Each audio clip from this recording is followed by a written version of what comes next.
Something subtle is happening inside your mind right now, and you don't even notice it. As you read this or watch this, a part of your brain is quietly deciding whether to stay here or move to something easier. Maybe another video, maybe your phone, maybe something that gives faster pleasure. This decision doesn't happen once. It happens again and again throughout your entire day. Every time you try to focus, your brain asks a simple question: is this worth the effort? And most of the time, the answer becomes no. So, let me ask you something honestly. Are you really in control of your life, or is your brain controlling you? Because what if I told you that the reason you struggle with discipline, focus, or consistency is not laziness, not lack of motivation, and not even your fault? It's how your brain has been trained. Your brain follows a very simple rule.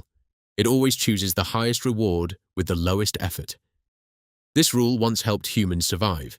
In the past, saving energy meant staying alive. But today, that same system is being used against you. You are surrounded by things designed to exploit this rule: social media, short videos, fast food, endless entertainment. All of them are engineered to give you instant reward with almost no effort, and your brain naturally moves toward that. And this is exactly where social media becomes dangerous.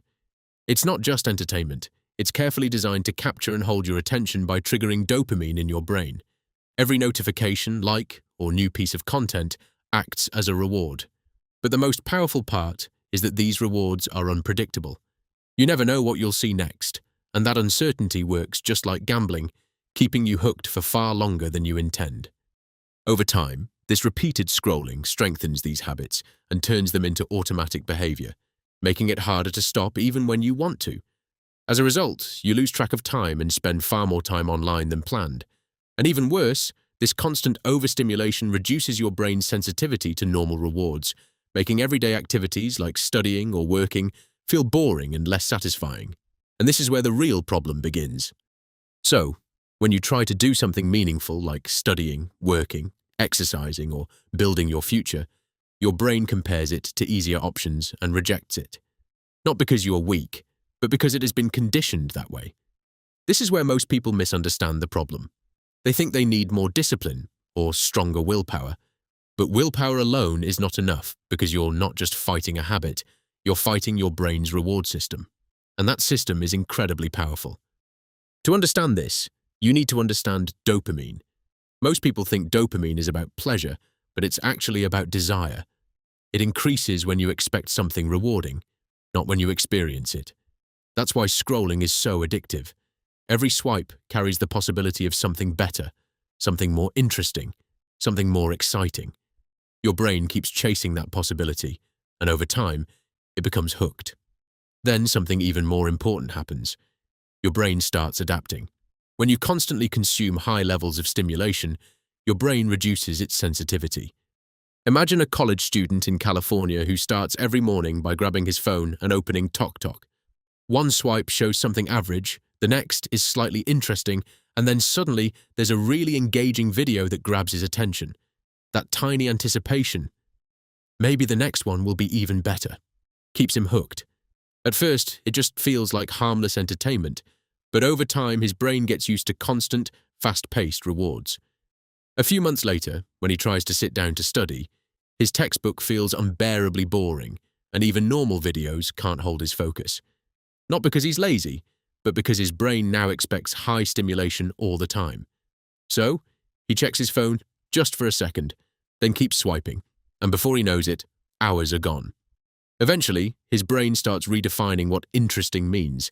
Slow, meaningful tasks feel dull, and even real-life achievements don't feel as satisfying. That's the real danger of dopamine overload. It doesn't just steal your time, it slowly changes what your brain finds worth paying attention to. It's like turning down the volume on satisfaction. This is why things that once excited you no longer feel the same. It's not that your goals have lost value, it's that your brain has adjusted its baseline. What once felt rewarding now feels average, and what feels exciting now requires more intensity. This is how addiction patterns slowly build, not always through extreme habits, but through small repeated exposure to easy stimulation over time. As a result, normal things like reading, working, or exercising start to feel boring and heavy. Not because they changed, but because your brain did. And this is where people start blaming themselves. They think they are lazy, undisciplined, or incapable of focus. But the truth is, your brain has simply been trained for easy rewards. Think about the last time you planned to do something important. Maybe you said, "I'll study tonight," or "I'll start working out tomorrow." But when the time came, you picked up your phone for just a minute. That 1 minute turned into 10, then 30, then an hour. And by the end of the day, you told yourself you'll try again tomorrow. This cycle keeps repeating, not because you don't care, but because your brain keeps choosing the easier reward in the moment. And over time, real effort starts to lose its power. The problem isn't you, it's the pattern. The good news is that this pattern can be changed. Your brain is not fixed, it is flexible. It is always adapting based on what you repeatedly do. Every action you take is shaping it. You are either reinforcing distraction or building discipline. There is no neutral state. This is why a reset becomes powerful. Not a complete removal of dopamine, because that's impossible, but a reduction of overstimulation. Think of your brain like a screen with brightness turned all the way up. When the brightness is too high, everything else looks dull. But when you lower it, suddenly normal things become visible and clear again. The same applies to your brain. When you reduce high-intensity stimulation, your brain begins to regain its natural balance. Simple tasks start to feel rewarding again. Focus becomes easier. Effort becomes lighter. But this process is not instant, and this is where most people fail. When you reduce stimulation, your brain goes through an adjustment phase. You may feel bored, restless, or uncomfortable. It might feel like something is wrong, but in reality, this is your brain recalibrating. It is learning to function without constant stimulation. The discomfort is not failure, it is progress. The problem is that most people quit during this phase because they misinterpret it. If you can push through that temporary discomfort, something begins to shift. Your focus improves, your thinking becomes clearer, and your energy increases. Tasks that once felt overwhelming start to feel manageable. This is not motivation. This is your brain functioning properly again. And once you reach this state, discipline stops feeling like a burden. It starts to feel natural. There is also a deeper truth that most people ignore, the difference between pleasure and satisfaction. Pleasure is quick, easy, and temporary. Satisfaction takes effort, but lasts longer and feels more meaningful. Modern life gives you endless pleasure, but very little satisfaction. That's why you can spend hours being entertained and still feel empty at the end of the day. But when you shift your focus towards satisfaction, everything changes.